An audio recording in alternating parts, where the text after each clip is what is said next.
एक समय की बात है। एक छोटे से गांव में एक गरीब लेकिन ईमानदार लकड़हारा रहता था। वह रोज जंगल में जाकर लकड़ी काटता और उन्हें बेचकर अपनी रोजी रोटी कमाता था। उसकी मेहनत और सच्चाई के लिए गांव वाले उसका बहुत सम्मान करते थे। एक दिन लकड़ी काटते समय उसकी कुल्हाड़ी हाथ से छूटकर पास की नदी में गिर गई। नदी गहरी थी और वह कुल्हाड़ी को वापस निकालने में असमर्थ था। परेशान होकर वह नदी के किनारे बैठ गया और रोने लगा। मेरी कुल्हाड़ी। तभी नदी से एक जलपरी प्रकट हुई।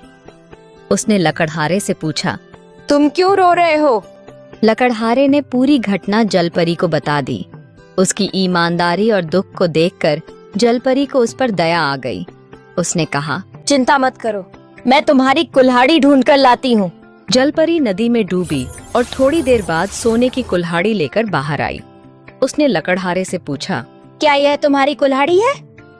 लकड़हारे ने सोने की चमकदार कुल्हाड़ी को देखा, लेकिन ईमानदारी से कहा, नहीं, ये मेरी कुल्हाड़ी नहीं है। फिर जलपरी ने नदी में डुबकी लगाई और इस बार चांदी की कुल्हाड़ी लेकर आई। उसने फिर पूछा, क्या यह तुम्हारी कुल्हाड़ी है? यह भी मेरी कुल्हाड़ी नहीं है। आखिर में जलपरी ने नदी से लोहे की कुल्हाड़ी निकाली और लकड़हारे से पूछा, क्या यह तुम्हारी कुल्हाड़ी है? लकड़हारे का चेहरा खुशी से खिल उठा। हाँ, यही मेरी कुल्हाड़ी है। लकड़हारे की ईमानदारी से जलपरी बहुत प्रसन्न हुई।